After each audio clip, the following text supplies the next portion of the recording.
that's what the theme is today, so we're celebrating. Coincidental. Celebrating the season. Let's celebrate our coincidences. So today we're going to conclude our theme that we've been discussing all month, Love in Action. And I want to begin this talk today by sharing a quote that I used on the first talk in this series.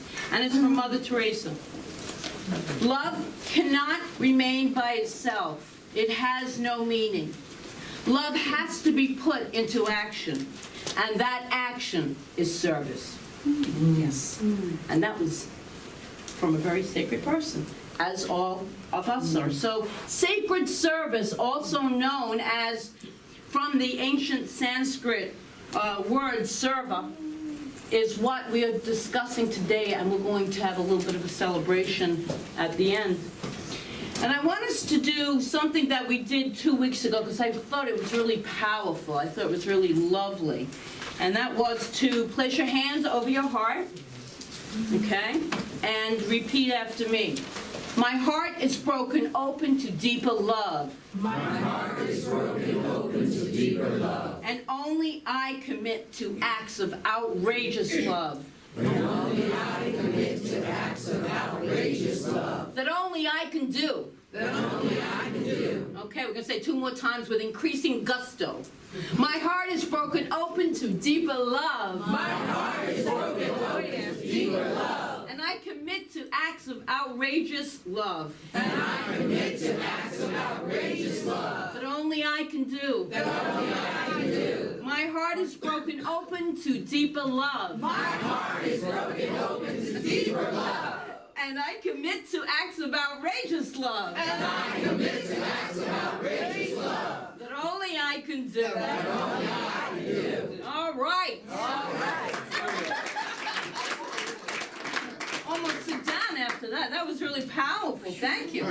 So as we bring our theme of action to a close today, I want us to do so by celebrating the outrageous acts of love of sacred service, serva. We're going to use that word serva today, that only you can do, and that you already do, and you probably are doing it more than you're even aware. That I'm pretty sure of. But before we move into the celebration part, I want to share briefly 2 ideas that support us in developing a true serva consciousness. There's a serva consciousness, one in which all thoughts of obligation, commitment, or burden are removed from the idea. Removed from the first, and I think most of us, first of all, I think most of us in this room have an intention, but perhaps have not really connected to serva. When we live from this intention, it's to serve God in all that we do. That's the first. Our intention is to serve God in all that we do. By serve, I mean to honor, to revere, hold holy, and sacred, this life force. That's what God is, this divine energy, this life force that is created, that is the creator back of all life. Back of all life. To feel this deep and abiding connection to the energy, which is your energy, which is divine energy, which is all part of this unity that we talk about. It is a conscious union with one, with God, with the divine. Does that make sense? Yep. Yes. Good, because there's a wonderful story I have, and about Mother Teresa when she was asked, "How do you do it?" That's not the. I have another wonderful story too, but this is nice too. She was asked, "How do you do it? How do you work with serve these orphans, these lepers, the dying, day after day, moment by moment? How do you do this?" And her answer was profoundly simple and profoundly beautiful. She said that in each face that she looked upon, she saw the face of the beloved Lord Jesus, and remembered these words: "Those who serve among thee serve me. Those who serve among thee serve me." So one of my favorite stories, which I have shared before, but I thought it was perfect this morning, is about the little boy who heard a lot about God in his Sunday school class, and so he decided he wanted to meet God. So one day he packed up this little bag with two most important things for his journey to meet God: some Twinkies and 2 root beers. He walked some 3 blocks to a park and thought, well, maybe I'll find God here. And he looked around, and there was only one person in the park sitting on this bench, and it was an elderly lady. And so he went over and he sat at the other end of the bench. And he waited a while and just looked at she was just looking at the birds and feeding the pigeons and squirrels. And so pretty soon he opened up his bag that he had brought with him and pulled out a Twinkie and began eating it. As he was eating, he thought, I wonder if she would like one. And so he handed her a Twinkie. No words were exchanged. She smiled sweetly and took the Twinkie. I used to love Twinkies. Couldn't eat one now, but anyway, back to the story. I did. A little later, he decided to have another one. And so again, he offered one to her, and she took it, and again, a big, sweet smile. So pretty soon he opened up the root beer because he was thirsty, and he thought, I wonder if she would like a drink. And so he handed her a root beer, which she took with another one of those great smiles, because she was thirsty also. So the two of them sat there for almost 3 hours, eating Twinkies and drinking root beers, and feeding the pigeons and the squirrels. So eventually it started to get dark, and the little boy gathered his things and began to walk home. And suddenly, on an impulse, he turned back and gave her a great big hug. And she hugged him right back and flashed one of the biggest smiles he had ever seen. And there had never been a word exchanged in this 3 hours. So when the little boy got home, his mother said, where have you been today? And he said, well, I went to the park and I met God. And you know what? She's got a great smile. And about the same time, the elderly woman went back to her home where she lived with her adult son. And he said, you've been gone a long time, Mom, but you look so radiant. And what happened? And she said, I was in the park today and met God. And you know what? I never thought he would be so young. God is in everyone. Not a word was exchanged, just that love. Mahatma Gandhi once said, when you surrender completely to God as the only truth worth having, you find yourself in service of all that exists. It becomes your joy and recreation, and you never tire of serving others. We develop a server consciousness, and it helps remove all the feelings of obligation that we sometimes put with that. Obligations, commitment, or burden. When we have the intention to serve God, to serve a higher power, to see God in all that we do. And so the second idea then is to live from that intention, and to live from the intention that all you do is blessed and multiplied. All you do is blessed and multiplied. Very cool frame of reference. Wouldn't it feel wonderful if we moved through life from the perspective that everything that you say, do, and express today is a blessing, and that each blessing is multiplied? Just shifting our consciousness a little bit. Now notice that I didn't say that it would be just a blessing to you, that with multiple returns.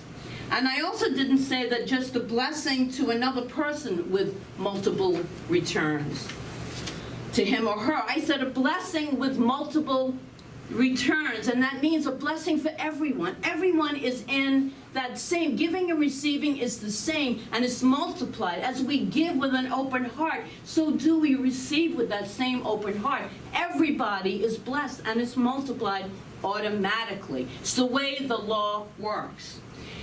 When we live from this intention, then, server is a natural, automatic thing. It's just automatic to want to give. And I said it in the beginning. You ever see a small child, the first talk I did, they always want to help. It's natural, it's inherent in our beings. When we came into this planet and we were about 3, we want to help. Can I help? So that they might have gotten covered up with those commitments and burden idea on top of it. But it's not the truth. What a gift to give. And what a gift to receive. It's all the same. It's multiplied. When we are giving the very best of ourselves to people and the activities that we are engaged in, by the nature of spiritual law, which we talk about, we cannot help but receive in return the inner inspiration, revelation, and fulfillment that is also the very best that God has to offer us. This is the Spirit expressing through us as us. It's expressing as us. So let me give you a modified version of the Beatitudes from Jesus' Sermon on the Mount. Okay? So take this in. Blessed are those who love, for as love spreads throughout the earth, they shall be deeply loved. Blessed are the grateful, for their attitude of gratitude increases and returns the bounty of life. Blessed are the healers, for their work, for they too shall be healed. Blessed are those who listen, for they should be heard and understood. Blessed are those who choose to be kind rather than right, for they shall create long-lasting, beautiful relationships. Blessed are those who know how to give and to receive, for inexhaustible riches are theirs. Blessed are the altruists, for they shall usher in the kingdom of heaven. Blessed are the servants, for they shall be served and attended to.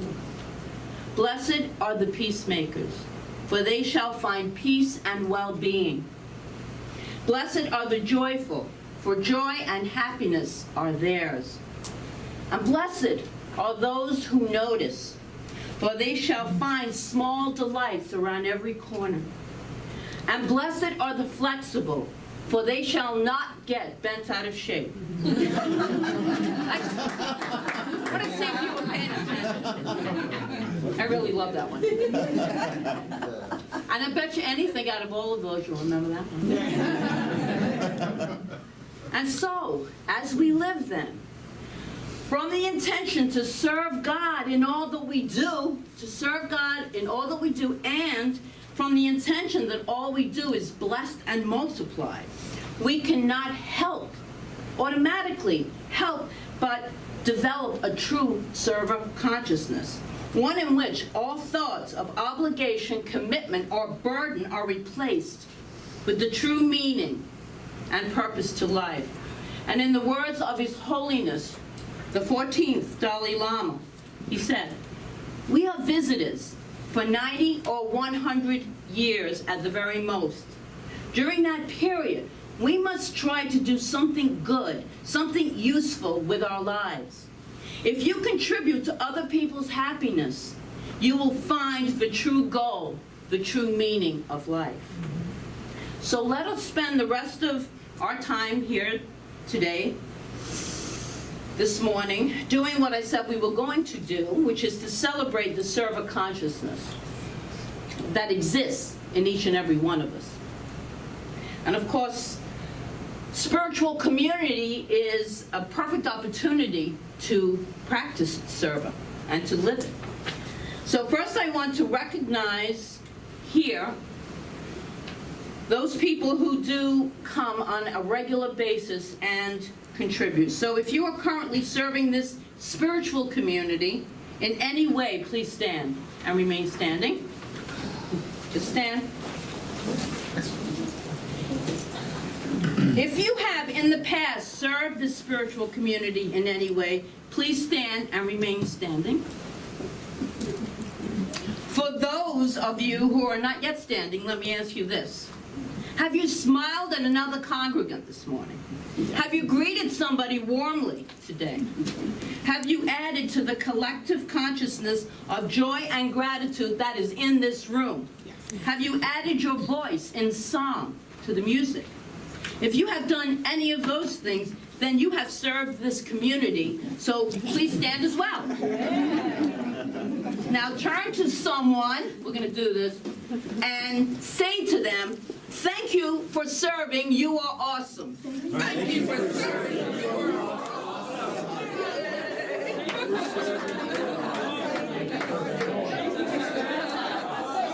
And then turn to someone else and turn to someone else and say, thank you for being a blessing in my life. Thank you for being a blessing in my life.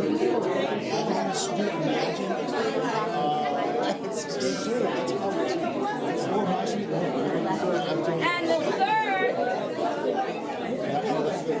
the third one is thank you for sharing your unique gifts. Thank you for sharing your unique gifts.